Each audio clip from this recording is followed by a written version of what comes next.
The afternoon sun filtered through the worn curtains of the small apartment where Caroline Hayes had built her modest life.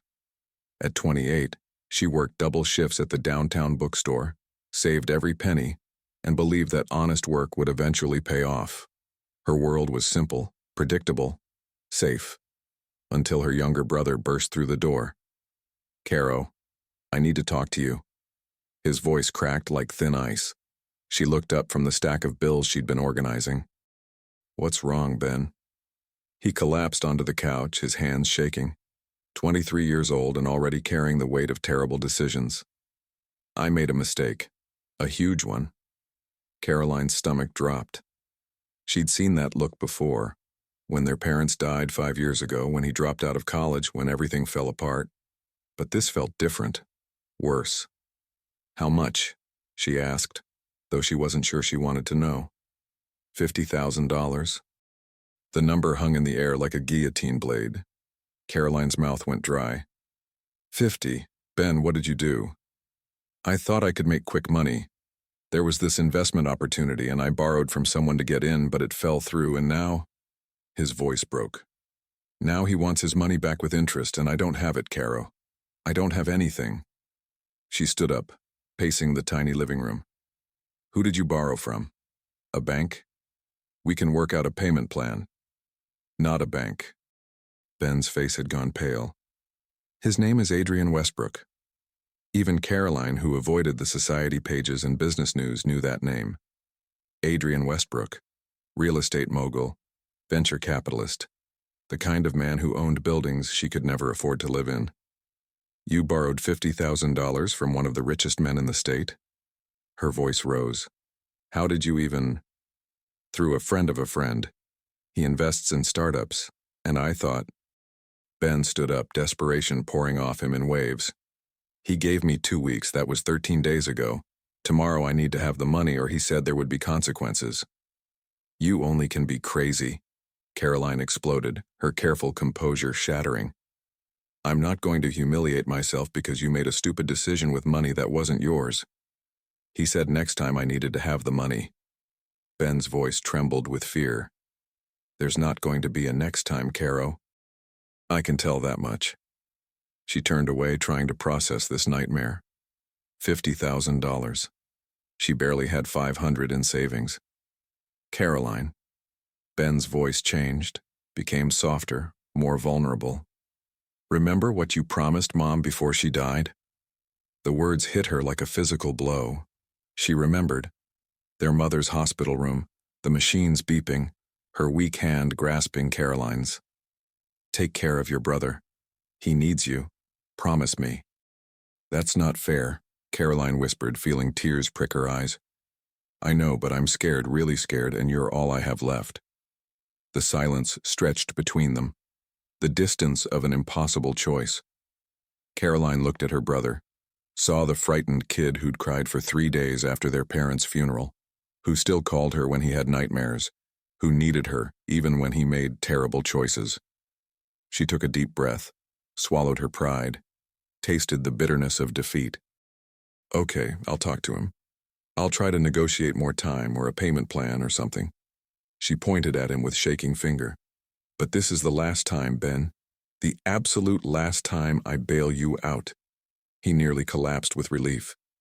"Thank you. God, thank you, Caro. When can I meet with him?"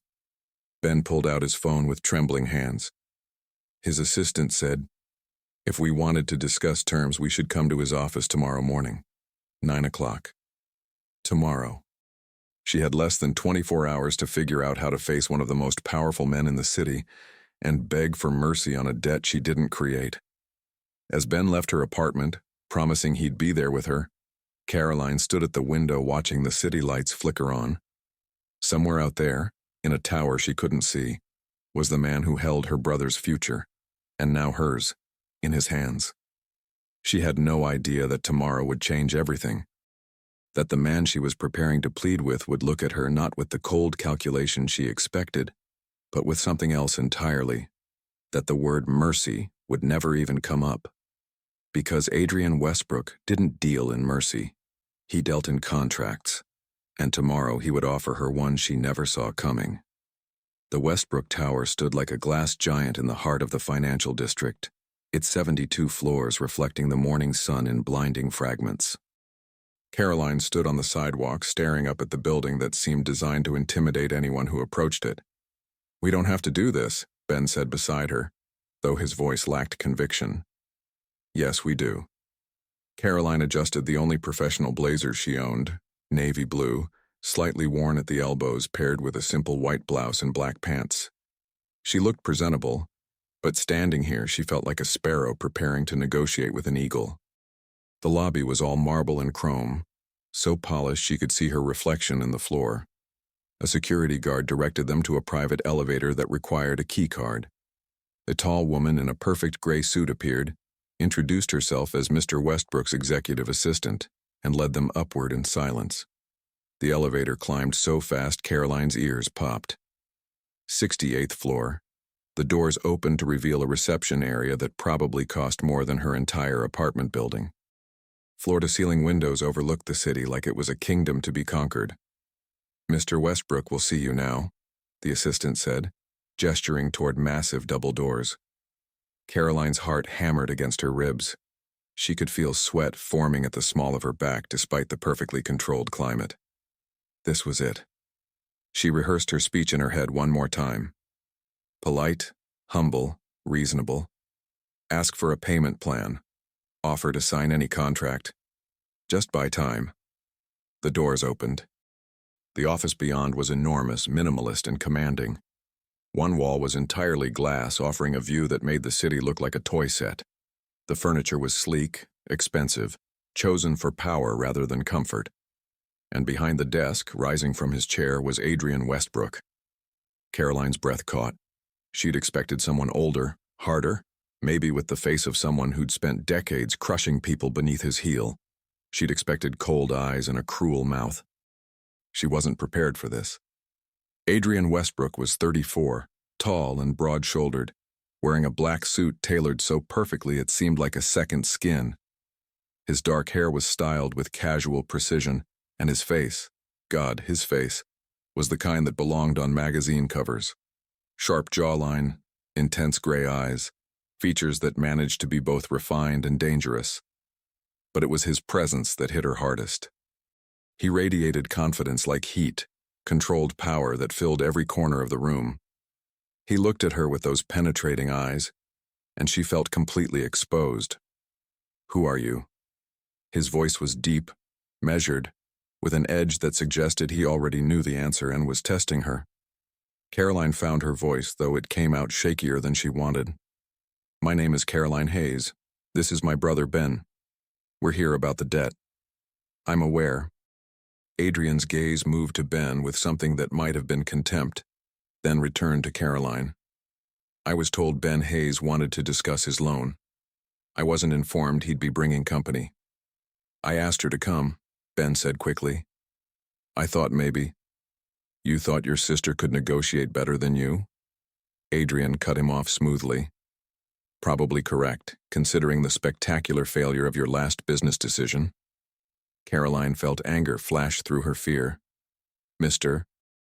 Westbrook, my brother made a mistake. One that cost me time and trust, neither of which I give freely." He sat down, gestured for them to do the same. "Sit. Explain why you're wasting more of my time." They sat in chairs that felt designed to make visitors feel small. Caroline clasped her hands in her lap to stop them from shaking. "We're here to ask for more time," she said, trying to sound calm and reasonable. $50,000 is a significant amount and given just 2 weeks to repay. I gave him the money with clear terms. Adrian's tone didn't change, remained perfectly neutral. He agreed to those terms. Time already was what I gave most of. "I understand, but circumstances don't change contracts, Miss Hayes." Caroline felt desperation creeping in. "Please, we'll pay you back, every cent, with whatever interest you want. We just need more time to—" "You don't have it." It wasn't a question. Adrian leaned back in his chair, studying her with those unreadable eyes. $50,000. Your brother doesn't have it. You certainly don't have it. So what exactly are you proposing?" A payment plan, Caroline said, hearing the plea in her own voice and hating it. I have a job, I can make monthly payments, I'll sign anything. Monthly payments. Adrian smiled, but it didn't reach his eyes. At your bookstore salary, it would take you approximately 8 years to pay off this debt with reasonable interest. Do I look like a man with 8 years of patience for a loan I shouldn't have made in the first place? The words hit like stones. Caroline felt tears threatening and forced them back. She wouldn't cry. Not here, not in front of him. He's all I have left, she said quietly, abandoning strategy for raw truth. Our parents are gone. He's my only family. He's made mistakes, terrible ones, but I would do anything for him, anything. The room went silent. Adrian's expression shifted slightly, something flickering behind those cold eyes. He stood up, walked around the desk with predatory grace, and leaned against it, now just feet away from her. Are you sure about that? His voice had dropped lower, more intimate. Anything? Caroline looked up at him, confused by the sudden change in his tone. Yes. I'll work extra jobs, That's not what I'm asking. He tilted his head slightly, studying her like she was a puzzle he'd just decided to solve. You said you'd do anything for your brother. I'm asking if you meant it. Her throat went dry. What do you mean? Adrian was quiet for a long moment, his eyes moving over her face with an intensity that made her skin feel too hot. Then he straightened, walked to the door, and closed it. The sound of the lock clicking echoed in the vast office. I'll forgive your brother's debt entirely, he said, turning back to face her. Wipe it clean, he walks away owing me nothing. Caroline's heart leaped. You will?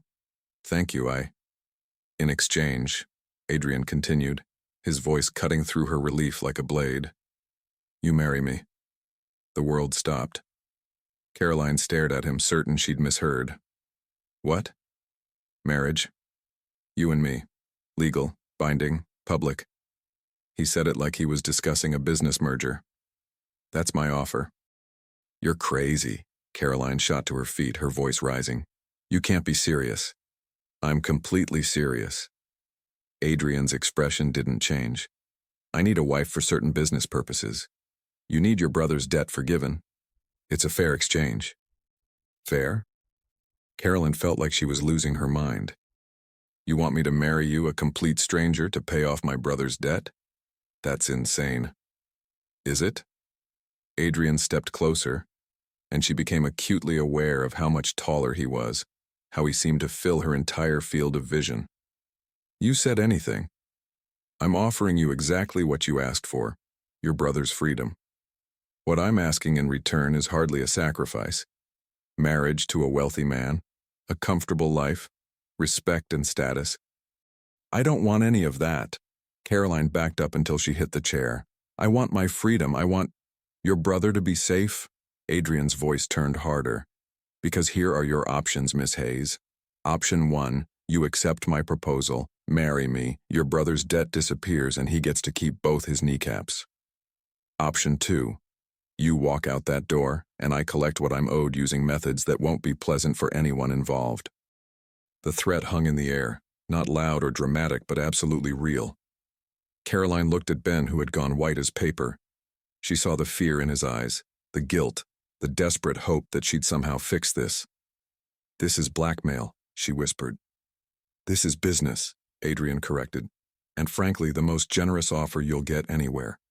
So decide, Miss Hayes, do you actually meant what you said, or were those just pretty words? Caroline's mind raced. Marriage. To this man. This stranger who looked at her like she was a chess piece he'd decided to acquire. This was insane. This couldn't be legal. This couldn't be real. But the alternative was Ben in danger. Real danger. If I agree, she heard herself say, her voice hollow. What would be the terms? 1-year marriage, Adrian said immediately, like he'd already planned every detail. You live in my home, attend necessary events as my wife, maintain the appearance of a legitimate marriage. After 1 year, we divorce quietly. You get a settlement, your brother's debt stays forgiven, and we both move on. 1 year, Caroline repeated numbly. 1 year. Adrian moved closer still, now standing directly in front of her. And to make it convincing, we'll need to appear compatible. Before she could ask what that meant, he reached out and traced one finger along her jaw, tilting her face up to his. The touch sent electricity through her entire body. When would the wedding be? Her voice came out barely above a whisper. Adrian's eyes darkened with something she couldn't name. Tomorrow. Tomorrow? Caroline gasped. That's impossible. I don't deal in impossible. His thumb brushed across her lower lip and she felt her breath hitch. Everything is already arranged. The venue, the license, the guests. All it needs is your yes. You planned this before I even got here, Caroline realized, anger and fear mixing with something else, something dangerous that was making her pulse race at his proximity. I plan everything, Caroline. The way he said her name, low and intimate, made her shiver. So what's your answer? She looked into those gray eyes, saw no mercy there, no escape, just absolute certainty that he would get what he wanted one way or another. She couldn't believe what she was about to say. Yes, I'll marry you. Something flashed in Adrian's eyes, triumph, satisfaction, something darker. Good choice. And then he kissed her. His mouth came down on hers with an intensity that stole her breath, one hand sliding into her hair, the other pressing against her lower back and pulling her against him. It wasn't gentle or tentative. It was claiming, possessive, a kiss that branded her as his before the wedding even happened. Caroline's mind screamed that this was wrong, that she should push him away, that this was just a business arrangement. But her body responded anyway. Her hands came up to grip his shoulders, and she kissed him back with a desperation she didn't understand, feeling heat pool low in her belly, feeling her heart pound so hard she thought it might burst through her ribs. When he finally pulled back, they were both breathing hard. Tomorrow, Caroline, he said, his voice rough. Wear white. She stumbled out of his office 15 minutes later, her lips still tingling, her mind in chaos, signed papers in her shaking hands that made it all legally binding. Ben tried to thank her, but she couldn't hear him over the roaring in her ears.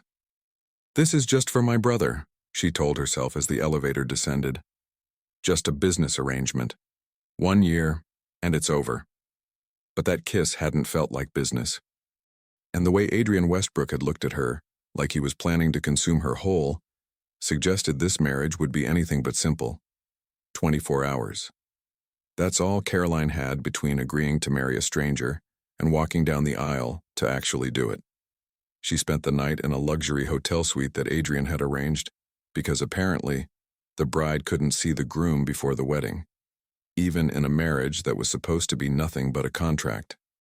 A team of stylists arrived at dawn.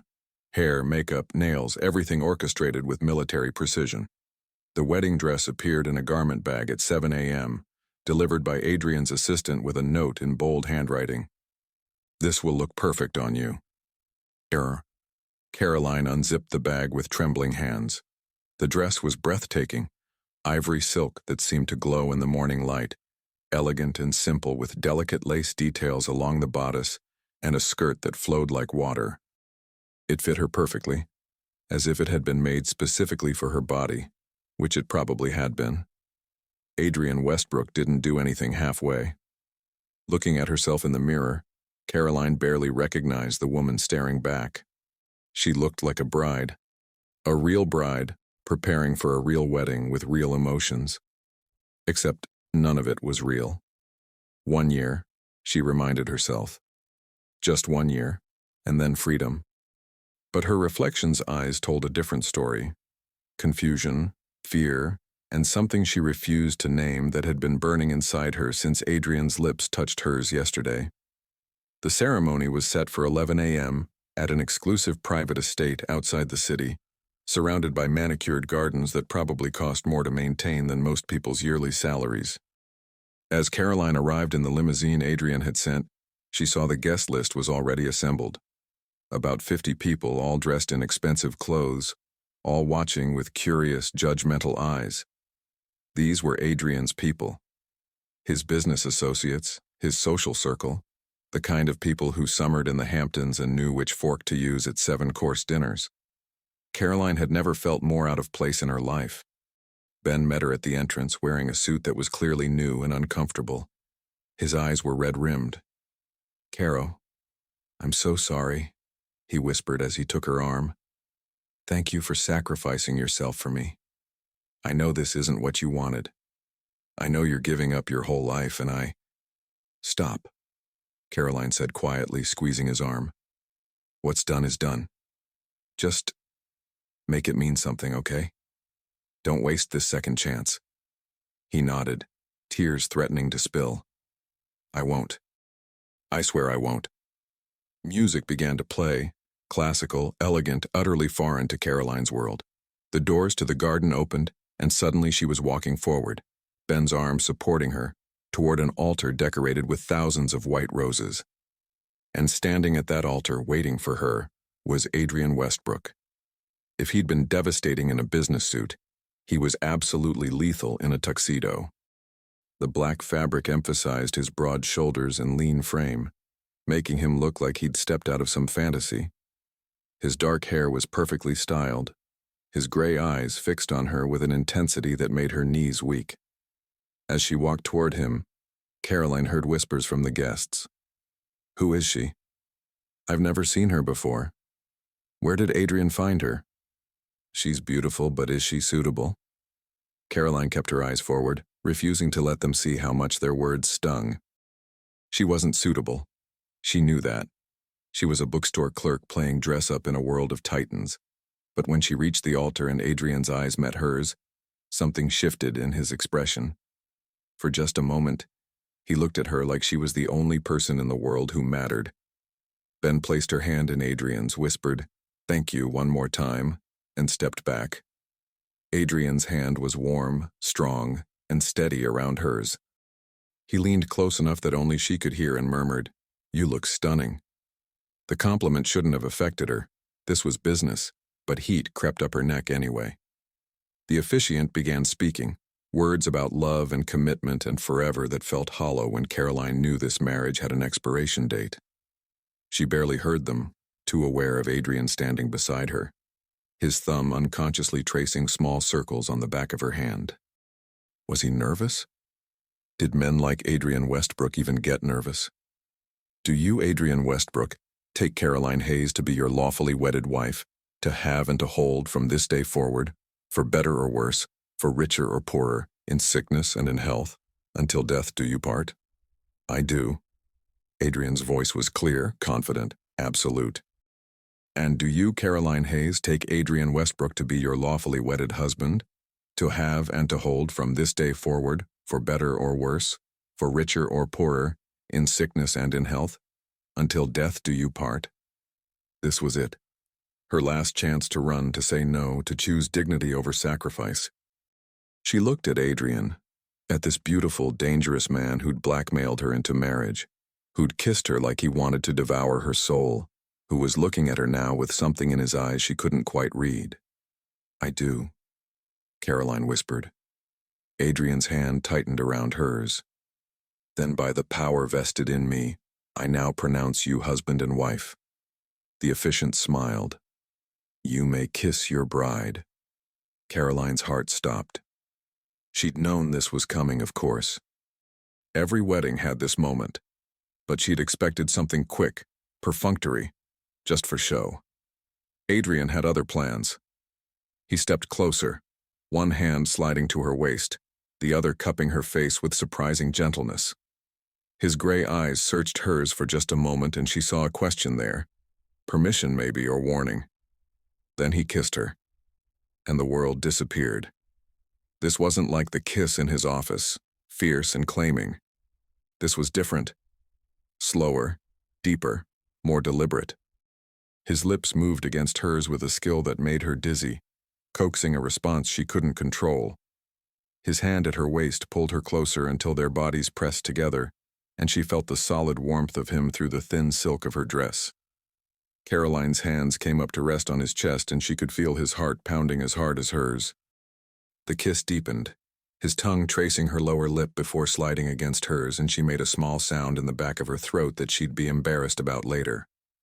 Time became meaningless. There were no guests, no cameras, no fake marriage. There was only this. His mouth on hers, his hands holding her like she was precious, the heat building between them until she felt like she might combust. When he finally, reluctantly pulled back, they were both breathing hard. Adrian's pupils were dilated, his usually controlled expression cracked with something raw and hungry. "Mrs. Westbrook," he murmured against her lips, and the sound of her new name in his deep voice sent shivers down her spine. The guests erupted in applause, but Caroline barely heard them. She was staring at Adrian, her lips still tingling, her mind reeling from the intensity of what had just happened.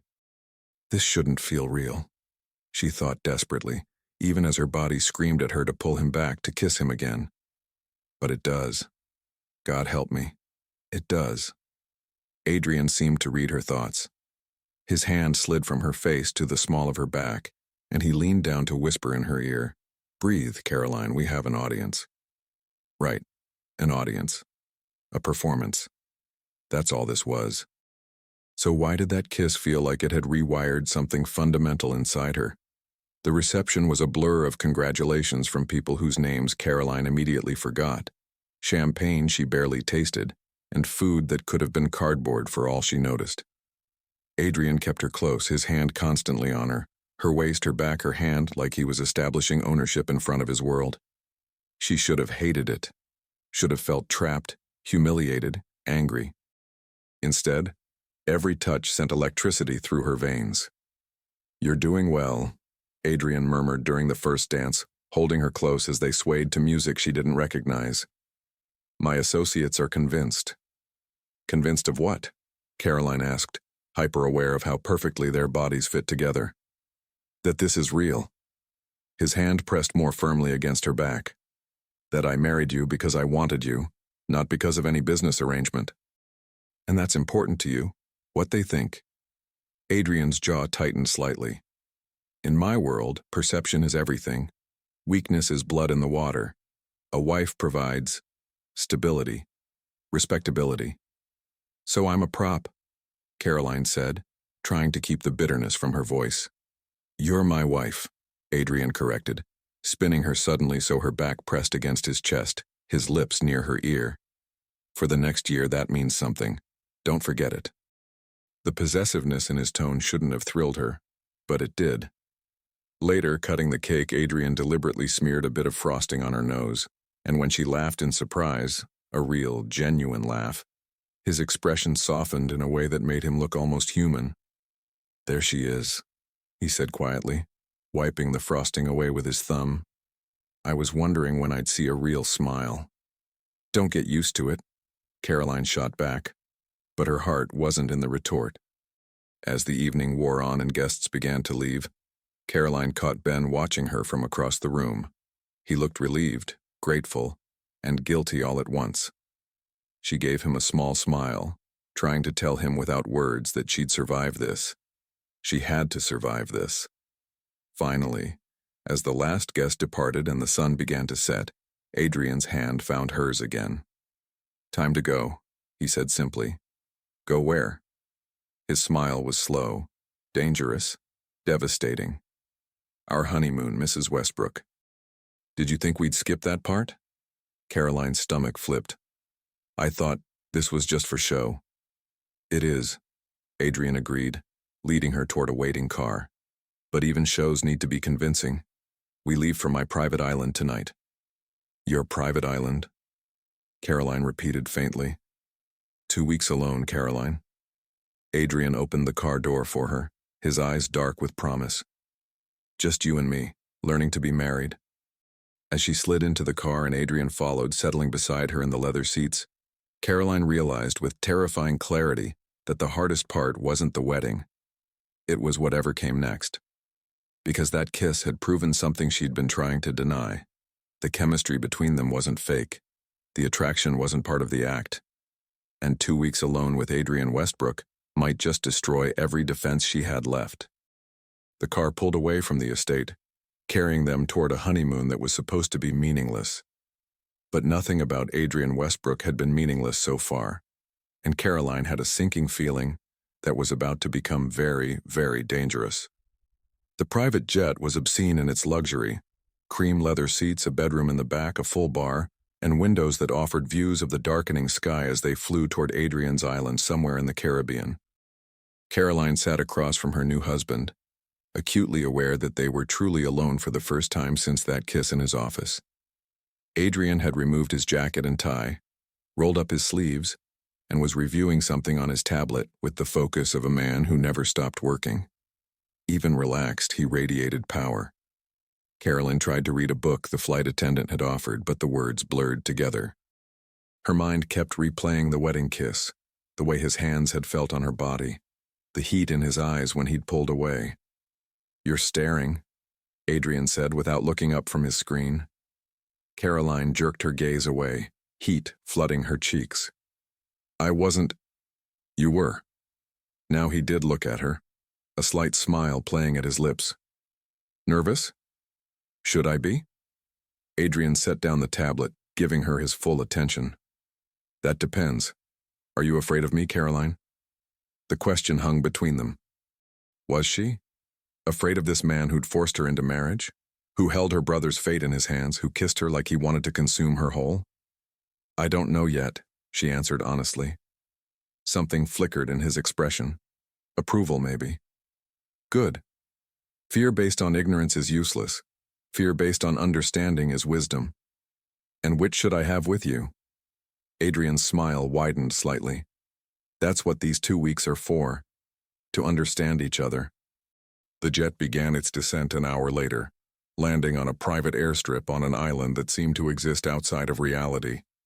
In the darkness, Caroline could see the outline of a sprawling villa lit by warm lights, hear the crash of waves against a beach she couldn't yet see. A car waited to take them the short distance to the house. As they pulled up, Caroline's breath caught. The villa was stunning, modern architecture that somehow blended seamlessly with the tropical surroundings, floor-to-ceiling windows revealing glimpses of minimalist luxury within. "Welcome home," Adrian said, and there was something odd in his tone. For the next 2 weeks, anyway.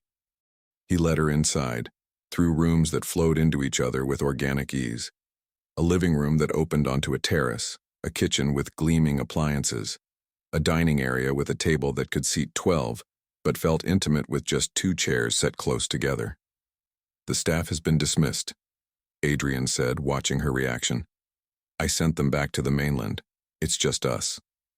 Caroline turned to face him, suddenly very aware of the isolation. "Why?" "Because I don't need an audience for this conversation."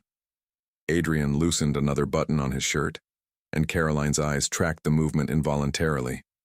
"And because we need to establish some ground rules." "Rules for what?" "For surviving each other." Adrian moved to the bar, poured 2 glasses of wine without asking if she wanted one, and handed her one. "Sit." It wasn't a request. Caroline sat on the plush sofa, and Adrian took the opposite end, far enough away to be respectful but close enough that she could smell his cologne, something woodsy and expensive that made her think of dark forests and dangerous things. "First rule," Adrian began, swirling his wine. "In public, we are a devoted couple, madly in love. You look at me like I hung the moon. I look at you like I can't wait to get you alone." Convincing. "I got that part from the wedding," Caroline said, taking a larger sip of wine than she intended. "Second rule, in private, you don't have to pretend with me." His gray eyes met hers steadily. "I don't want a simpering actress. I want the real Caroline Hayes Westbrook now. The woman who called me crazy to my face, that's more interesting." Caroline blinked, surprised. "You want me to be myself?" "I married you for a reason, Caroline. Not just because you were convenient, but because when you stood in my office and called me insane, you had fire in your eyes. I respect that more than I respect people who bow and scrape." He paused. "Though you should still respect the agreement we made." "Which brings us to Rule 3, Caroline guessed. "Smart." Adrian's smile was approving. "Rule 3, this is a business arrangement with a 1-year expiration date. We both know that. But he hesitated, seeming to choose his words carefully. The physical attraction between us is real. I'm not going to insult your intelligence by pretending otherwise. Caroline's heart began to pound. What are you saying? Adrian set down his wine and leaned forward, elbows on his knees. I'm saying that what happens between us is your choice. I won't force you into anything. If you want separate bedrooms, we have separate bedrooms. If you want this to remain purely professional, it remains professional. And if I don't? The question escaped before Caroline could stop it, emboldened by wine and exhaustion and the intoxicating danger of this man. Adrian's eyes darkened. Then we explore what this is. No strings, no expectations beyond our contract. Just two adults who are married and attracted to each other. Caroline should have said no. Should have chosen the safe option, kept her distance, protected her heart. But she'd been playing it safe her whole life, and where had that gotten her? I need to think, she said finally. Take all the time you need. Adrian stood, offered her his hand. Let me show you to your room. You must be exhausted. He led her upstairs to a bedroom that was beautiful and impersonal. White linens, ocean views, everything perfect and untouched. Like a hotel room, like a cage made of silk. My room is at the other end of the hall, Adrian said from the doorway. If you need anything, there's an intercom system, or you can just come find me. Adrian, Caroline said before he could leave. He turned back, one eyebrow raised in question. Why did you really need a wife? What's the business purpose? For a moment, she thought he wouldn't answer. Then he sighed, running a hand through his hair in a gesture that made him seem younger, almost vulnerable. My grandfather left me his entire empire on one condition, that I be married by my 35th birthday. He believed family and legacy mattered more than profit. Adrian's jaw tightened. I have 6 months until that deadline. Without a wife, I lose everything I've built, everything I am. So you're using me to keep your inheritance, Caroline said slowly. Yes. He didn't apologize for it. But you're using me to save your brother. We're both getting what we need. That's what makes it fair. After he left, Caroline stood at the window, looking out at the dark ocean, trying to process everything. This marriage, this man, this impossible situation. She didn't sleep well that first night. The bed was too soft, the room too quiet, her mind too loud. Around 3 a.m., she gave up and wandered downstairs, hoping to find tea or warm milk or anything to quiet her racing thoughts. The kitchen was dark except for moonlight streaming through the windows. Caroline was searching for a light switch when a voice made her jump. Couldn't sleep either? Adrian was sitting in the darkness at the kitchen island wearing only pajama pants, his chest bare, a glass of scotch in front of him. In the moonlight, he looked like something carved from marble, all hard planes and defined muscles. Caroline realized she was wearing only the silk nightgown that had been left in her room, thin and revealing. She crossed her arms over her chest. I didn't mean to disturb you. You didn't. Adrian took a sip of his drink, watching her. Come here. She should have refused. Should have gone back to her room. Instead, Caroline found herself moving toward him, drawn by something she didn't want to name. Adrian pulled out the stool next to him. Sit. I'll make you something to help you sleep. He moved around the kitchen with surprising competence, heating milk, adding honey and vanilla. When he handed her the warm mug, their fingers brushed, and Caroline felt electricity arc between them.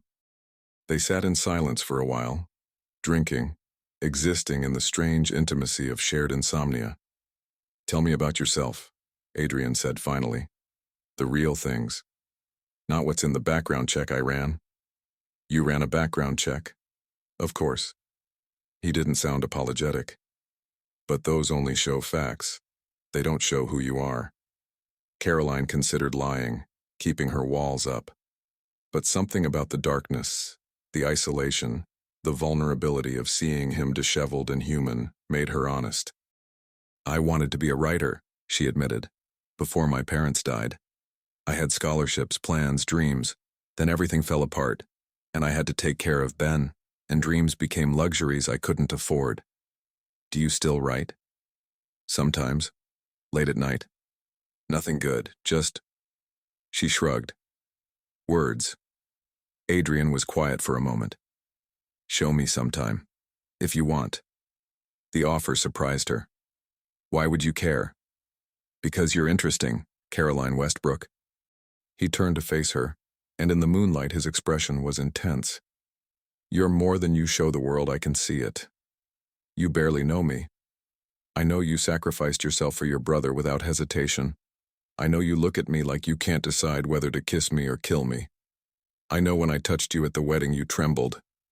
His hand moved to her knee, warm through the thin silk. I know you're sitting here now when you should be running away. Caroline's breath caught.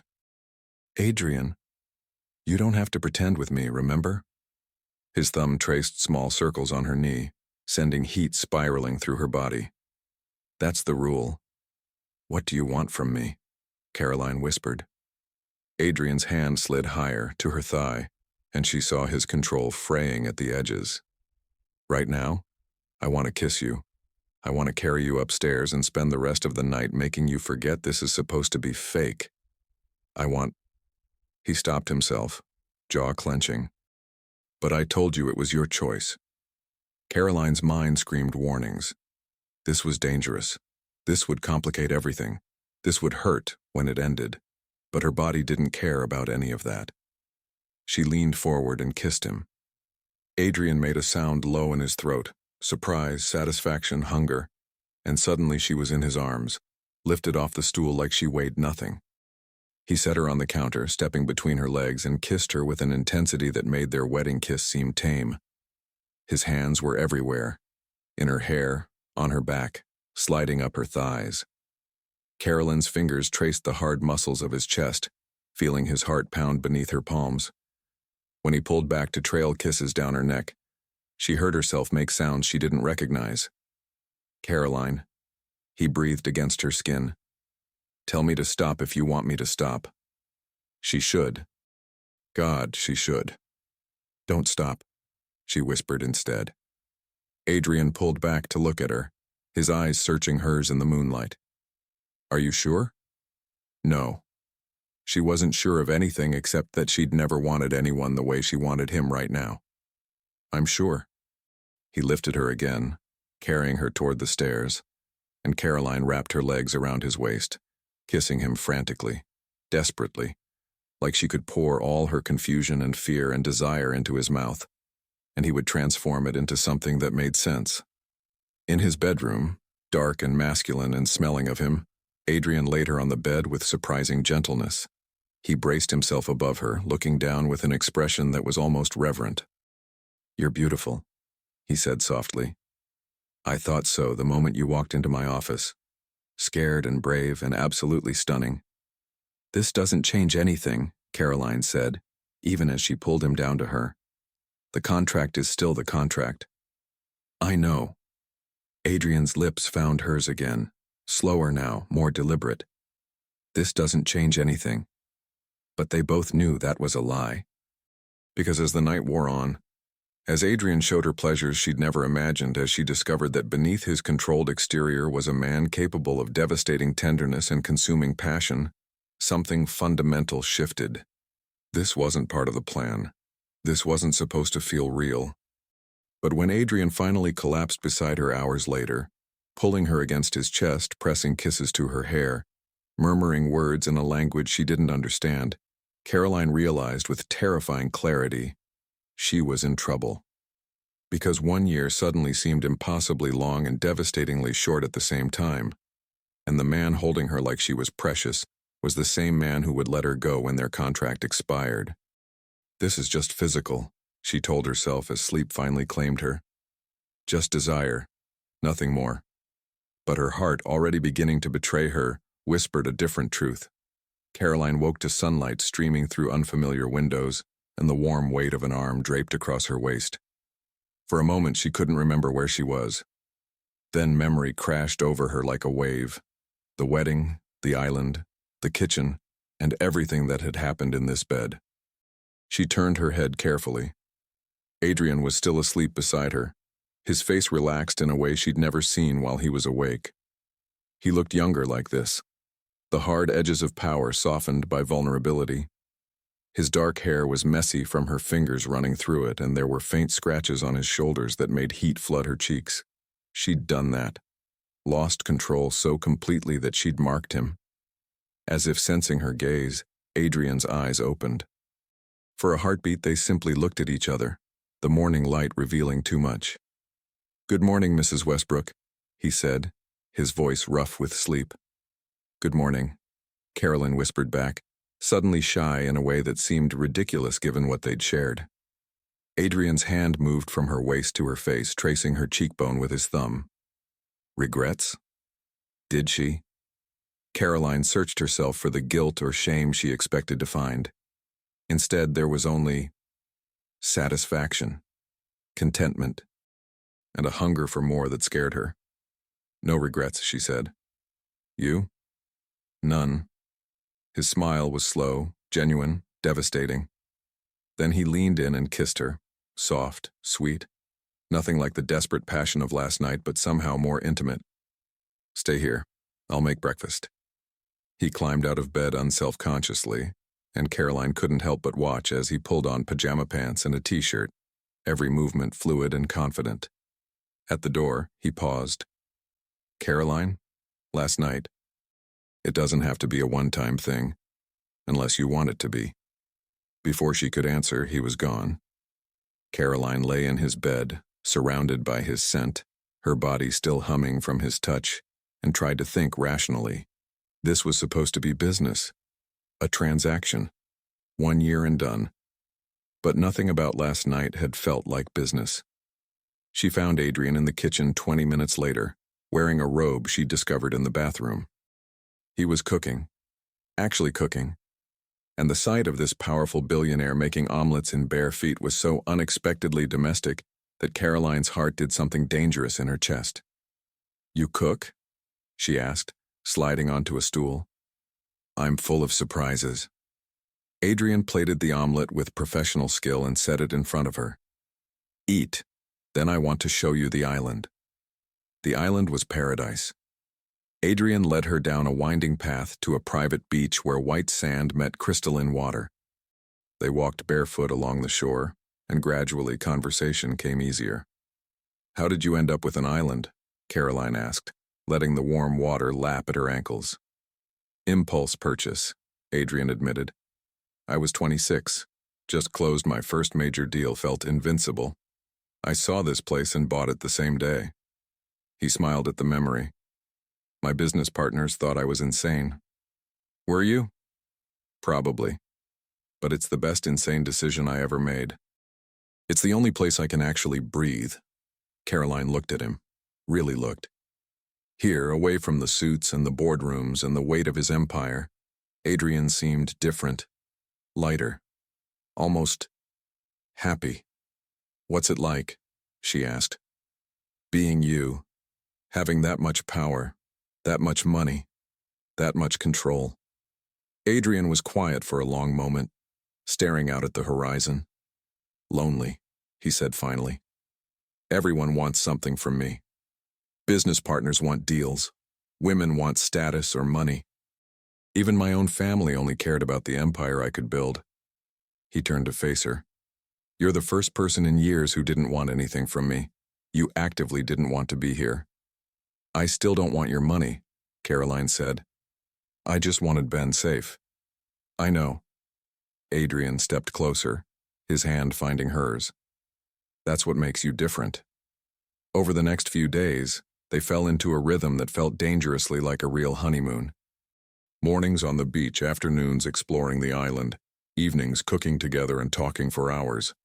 And the nights were fire.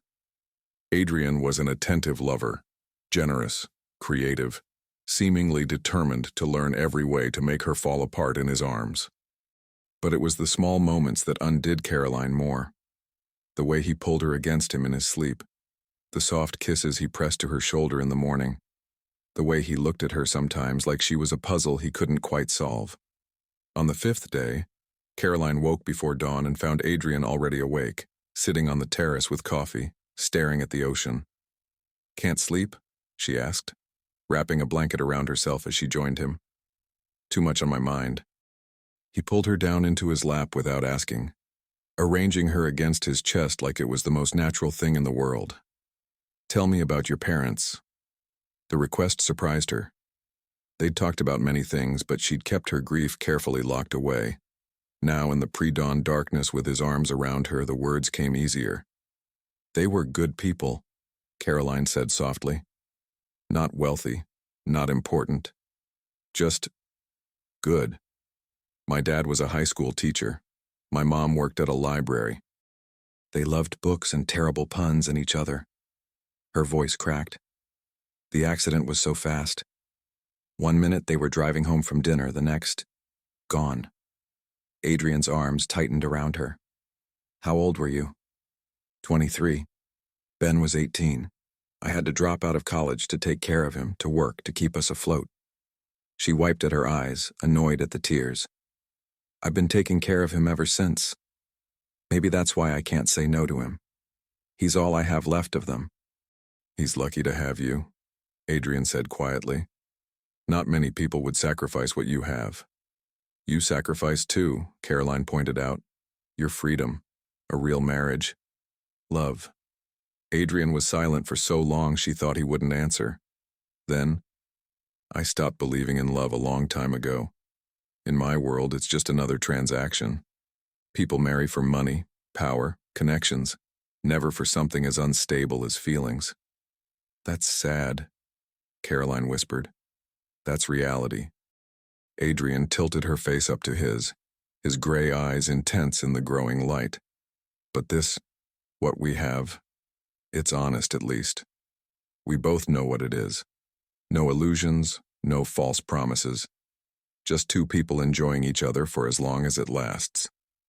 Caroline wanted to argue, wanted to point out that what they'd shared felt like more than just enjoyment. But she couldn't find the words, and Adrian was kissing her again, slow and deep, and she let herself sink into it rather than face uncomfortable truths. That afternoon they were swimming in the ocean when Adrian suddenly pulled her close, wrapping her legs around his waist as they floated in the clear water. "I need to tell you something," he said, his expression serious. Caroline's heart stuttered. "What?" "When we go back, things will be different. There will be events, galas, business dinners. My world will try to eat you alive." His hand came up to cup her face. "The women will be vicious. They'll say you're not good enough, that you don't belong, that you only married me for money. The men will try to use you to get to me. It's going to be hard." "I can handle it," Caroline said, though fear curled in her stomach. "I know you can, but I want you to understand. You're not alone in this. You're my wife. That means something to me, contract or not." His thumb brushed across her lips.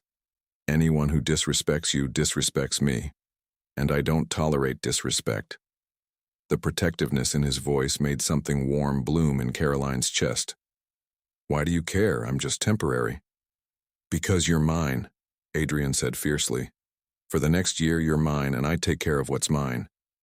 He kissed her then, possessive and claiming, and Caroline kissed him back with equal intensity, trying to ignore the voice in her head that whispered she was falling for a man who would let her go when their time was up.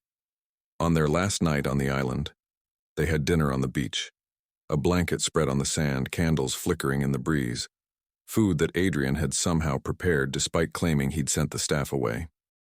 "You've been holding out on me," Caroline teased, tasting the perfectly grilled fish. "You're actually a good cook." "I have many talents you haven't discovered yet," Adrian replied, his eyes glinting with mischief. "Is that so?" He leaned across the blanket and kissed her, tasting of wine and sea salt. "I have a whole year to show you." The casual mention of their timeline made Caroline's smile falter. A year. They had a year. Almost 2 weeks were already gone. Adrian noticed her change in mood. "What's wrong?" "Nothing," Caroline lied. "Don't." Adrian's voice was sharp. "Don't pretend with me. That was the rule, remember?" Caroline took a breath, decided on honesty. I was just thinking, this has to end eventually. In less than a year, we'll divorce, and all of this. She gestured at the beach, at them, at everything they'd built in these stolen days. Will be over. Adrian's expression shuddered. That was always the deal. I know. And she did know. She'd agreed to it, but knowing didn't make it hurt less. I guess I didn't expect this to feel so real. Silence fell between them, heavy with things neither of them wanted to say. Then Adrian moved, pulling her into his lap, holding her tight against his chest. Caroline, He stopped, seeming to struggle with words. These 2 weeks have been... I didn't expect this either. I didn't expect you. What does that mean? It means I don't have answers. Adrian's voice was raw, more vulnerable than she'd ever heard it. It means for the first time in my life I don't know what I'm doing. I just know I'm not ready for this to end. Caroline pulled back to look at him. The honeymoon or the marriage? Both. Neither. I don't know. Adrian's hand tangled in her hair, his eyes searching hers desperately. I know the contract says 1 year. I know that was the agreement. But what if... He stopped himself, jaw clenching. What if what? Caroline whispered, her heart pounding. Adrian looked at her for a long moment, and she saw a war playing out behind his eyes. Control versus chaos, logic versus feeling, the man he'd trained himself to be versus something wilder and more dangerous. What if we stopped thinking about the end, he said finally, and just focused on now? What if we let this be real for as long as it lasts? Contract be damned. It was a terrible idea. Caroline knew it was a terrible idea. Letting herself believe in this, in him, would only make the inevitable ending more devastating. But looking into Adrian's eyes, seeing the same confusion and fear and desperate hope that she felt, Caroline realized she was already past the point of protecting herself. She was already in love with him. The realization hit her like a physical blow. Somewhere between the blackmail and the wedding and the nights in his arms, she'd fallen completely, irrevocably in love with Adrian Westbrook. And he was offering her something precious and fragile, the chance to have something real even if it couldn't last forever. Okay, Caroline whispered. Real. For as long as it lasts. Adrian's smile was brilliant, transforming his entire face. He kissed her with a tenderness that made her eyes burn, then pulled her down onto the blanket, making love to her under the stars with a gentleness that felt like worship. Later, wrapped in his arms with the sound of the waves providing a rhythm to their breathing, Caroline let herself pretend. She pretended this wasn't temporary. She pretended the contract didn't exist. She pretended that when Adrian whispered her name in his sleep and held her tighter, it meant he felt what she felt. She pretended her heart wouldn't shatter when this ended. Because it would end. Contracts always did. But for now, for tonight, for whatever time they had left, Caroline let herself have this. Let herself have him. And tried not to think about how much it would cost her when she finally had to let go. 3 months had passed since the island. 3 months of living in Adrian's penthouse, attending glittering events on his arm, learning to navigate a world that had never been meant for someone like her. 3 months of falling deeper in love with a man who was supposed to be temporary. Carolyn stood in front of the mirror in Adrian's, their bedroom, adjusting the emerald green gown he'd had designed for tonight's charity gala. The woman looking back at her barely resembled the scared bookstore clerk who'd walked into Adrian Westbrook's office 6 months ago. She looked confident now, polished, like she belonged in this world of diamonds and champagne. But inside, her heart was breaking, because she'd discovered something 3 days ago. Something that changed everything. You look stunning. Adrian's voice came from the doorway. He walked up behind her, his hands settling on her waist, his eyes meeting hers in the mirror. In his tuxedo, he was devastatingly handsome. That color is perfect on you. You have good taste, Caroline managed, though her voice sounded strained even to her own ears. Adrian frowned slightly, his hands tightening on her waist. What's wrong? You've been distant all week. Nothing's wrong, Caroline lied, the words tasting bitter. Just tired. She could see in his reflection that he didn't believe her, but he didn't push. That was something she'd learned about Adrian. He never forced her to talk before she was ready. It was one of the 1,000 small kindnesses that had made her fall in love with him. The gala was being held at one of the city's most prestigious hotels. As their car pulled up, cameras flashed, reporters shouted questions, and Caroline felt Adrian's hand find hers, squeezing gently. Together, he murmured. Remember? Together. The word that had become their anchor over the past months. Inside, the ballroom was a spectacle of wealth and power. Caroline had attended dozens of these events now, had learned to smile and make small talk and pretend she wasn't intimidated by women wearing jewelry worth more than her childhood home. But tonight felt different. Tonight felt like an ending. Adrian Westbrook. A woman's voice cut through the crowd. Margaret Sterling, one of the city's most influential socialites, approached with a smile that didn't reach her eyes. Darling, you look lovely. I was just telling Adrian earlier that married life seems to agree with both of you. Earlier? Caroline looked at Adrian in confusion. We had a business lunch, Adrian explained smoothly. I mentioned I'd be bringing you tonight. Margaret's smile widened. He couldn't stop talking about you, actually. It's quite sweet, really. Who would have thought Adrian Westbrook would become such a devoted husband? The words should have warmed Caroline. Instead, they felt like knives. Because she knew the truth now. The truth she'd discovered when she'd accidentally overheard Adrian's conversation with his lawyer 3 days ago. The truth that destroyed everything. Throughout the evening, Caroline played her part perfectly. The loving wife, the gracious partner, the woman who belonged on Adrian Westbrook's arm. She danced with him, laughed at the right moments, charmed his business associates with the social skills she'd developed over months of practice. But inside, she was dying. It wasn't until they were home, alone in the quiet of the penthouse, that Adrian finally confronted her. All right, he said, loosening his tie as he followed her into the bedroom. No more pretending. Tell me what's wrong. Caroline's hands shook as she removed her earrings. I overheard you.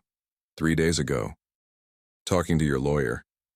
Adrian went very still. Caroline. The contract. Her voice cracked. The real reason you needed a wife. It wasn't just about your grandfather's inheritance, was it?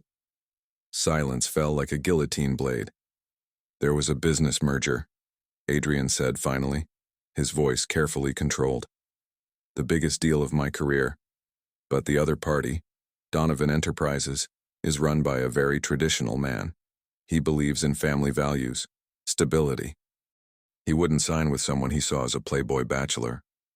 So you needed a wife to close a business deal, Caroline whispered. And I was... what? Convenient? It wasn't like that. Then what was it like?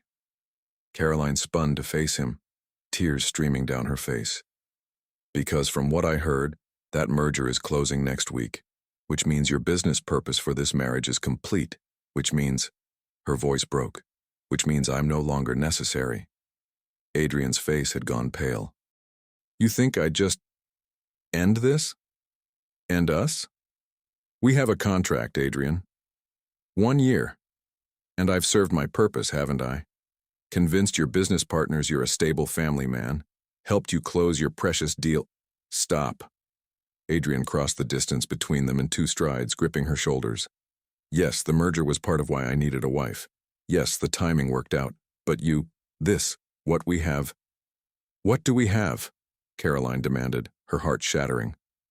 We have sex and nice dinners and a piece of paper that says in 6 months this all ends, that's what we have. No, Adrian's voice was fierce. We have more than that. These past months, Caroline, they've been the best of my life. Waking up next to you, coming home to you, talking to you for hours about nothing and everything. Pretty words, Caroline said bitterly, pulling away from him. But words don't change the contract. Words don't change the fact that this was always temporary. That I was always just a business transaction. You were never just a transaction. Adrian's control finally snapped. Yes, I married you for business reasons. Yes, I had an agenda, but somewhere along the way, you stopped being part of a plan and started being—" He stopped, running his hands through his hair in frustration. "You became everything." Caroline's breath caught. "What?" "I'm in love with you," Adrian said, the words raw and desperate. "I don't know when it happened. Maybe that first night on the island. Maybe when you laughed at my terrible cooking. Maybe it was gradual, piece by piece, until one day I woke up and realized I couldn't imagine my life without you in it." The confession hung in the air between them, beautiful and terrifying. "You love me," Caroline repeated, barely breathing. "I love you," Adrian confirmed, stepping closer. "I love the way you hum when you're reading. I love how you always steal the blankets. I love that you're not impressed by my money or my power. I love that you challenge me, push back, make me be better." His hands cupped her face. "I love you, Caroline. And the thought of letting you go in 6 months makes me want to burn that damn contract." Tears were streaming down Caroline's face now. "I love you too. God, Adrian, I've been in love with you for months. But I thought when the contract ended." "The contract ends when we say it ends," Adrian interrupted. "Or better yet, we write a new one." "A new contract?" Adrian's smile was tremulous, vulnerable in a way she'd never seen. "One that doesn't have an expiration date. One where the terms are simple. I love you, you love me, and we figure out the rest as we go." "That's not a contract," Caroline said, laughing through her tears. "That's a marriage." "Exactly." Adrian pulled her close, pressing his forehead against hers. "A real one this time. No business purposes, no hidden agendas. Just us choosing each other every day." "What about your world?" Caroline asked. "The society women, the business partners who think I'm not good enough." "Can go to hell," Adrian said fiercely. "You're more than good enough, Caroline. You're everything. And anyone who can't see that doesn't deserve to be in our lives." Caroline pulled back to look at him, seeing nothing but honesty and love in those gray eyes that had once seemed so cold. "You really mean it? You want this to be real?" "It already is real," Adrian said softly. "It has been for a long time. I just needed the courage to admit it." He took her hand, pressed a kiss to her palm. "Marry me, Caroline.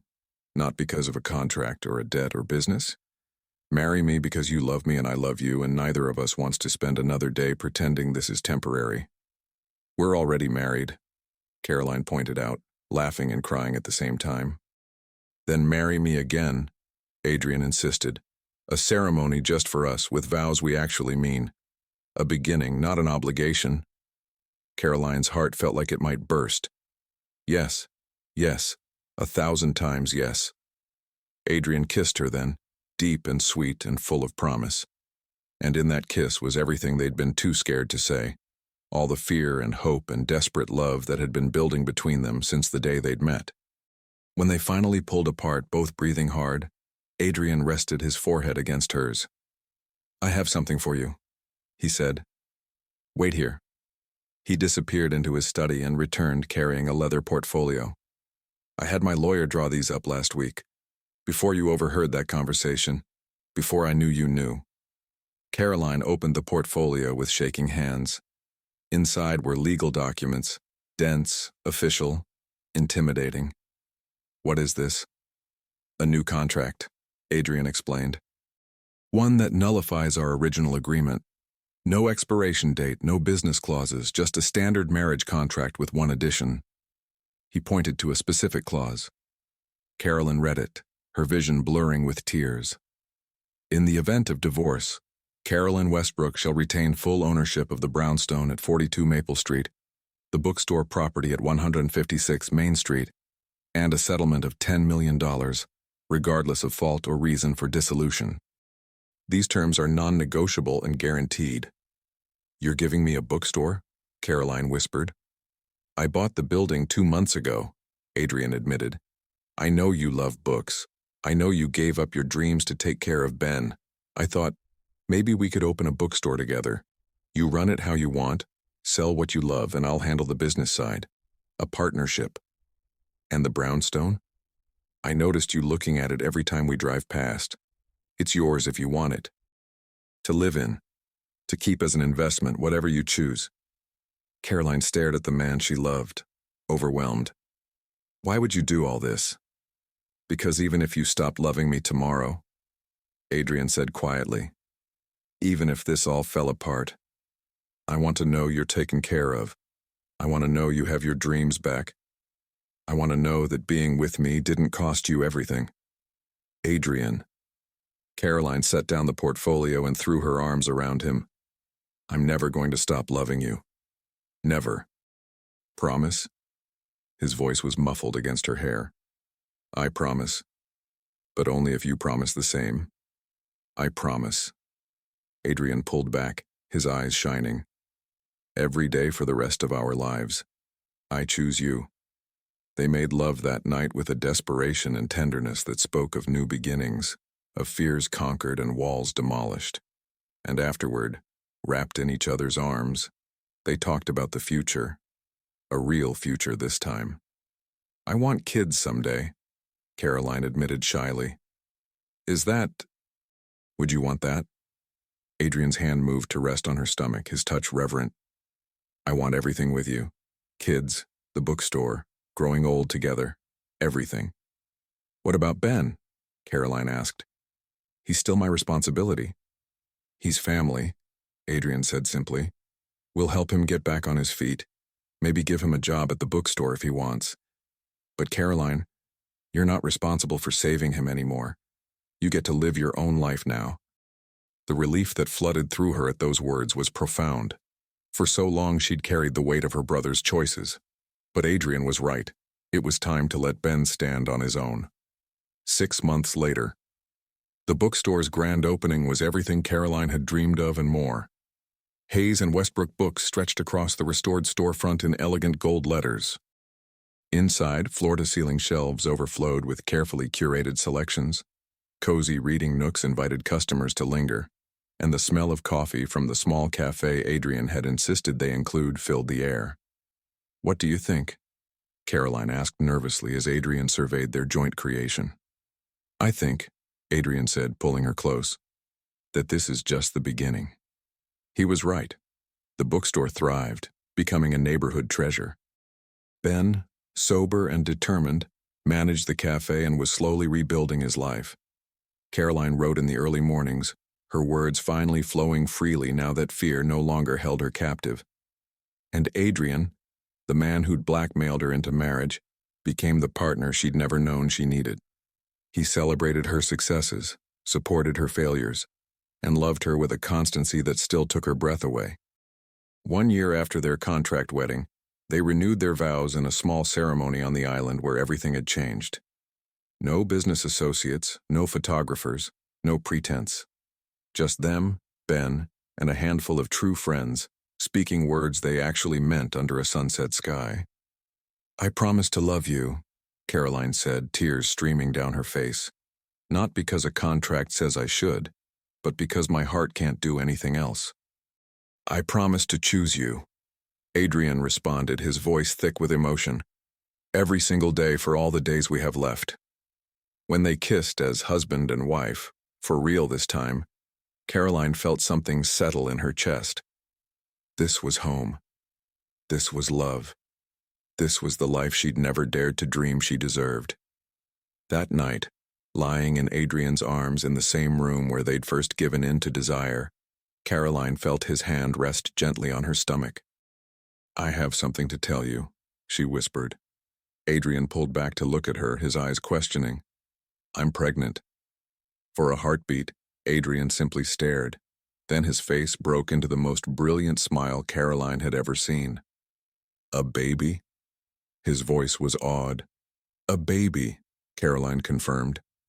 Are you happy? Happy? Adrian laughed, gathering her close. Caroline, I didn't think I could be happier than I already am, but apparently I was wrong. He kissed her then, soft, reverent, full of wonder. And as his hand remained protectively over their growing child, Caroline marveled at how far they'd come. From a desperate bargain in a cold office to this moment of perfect joy. From strangers bound by contract to partners bound by love. From a marriage that was supposed to end to a family that would last forever. Thank you, Adrian murmured against her hair, for taking a chance on me, for seeing past the walls I'd built, for loving me when I didn't deserve it. You deserved it, Caroline corrected. You just didn't know it yet. Neither did you, Adrian pointed out. We saved each other. And he was right. She'd walked into his office to save her brother, but in the end, she'd saved herself. She'd found her voice, her dreams, her strength, and she'd found love in the most unexpected place. The contract that had brought them together was long since destroyed, burned in a fireplace on a cold winter night with champagne and laughter. But the promises they'd made to each other, the real ones spoken from the heart, those would last forever. 1 year had been the agreement. Forever became the choice. And as Caroline drifted off to sleep in the arms of the man she loved, carrying their child, surrounded by the life they'd built together, she knew with absolute certainty, some contracts were made to be broken, because the best things in life could never be reduced to terms and conditions. Love didn't follow rules. It wrote its own story, and theirs was just beginning. The end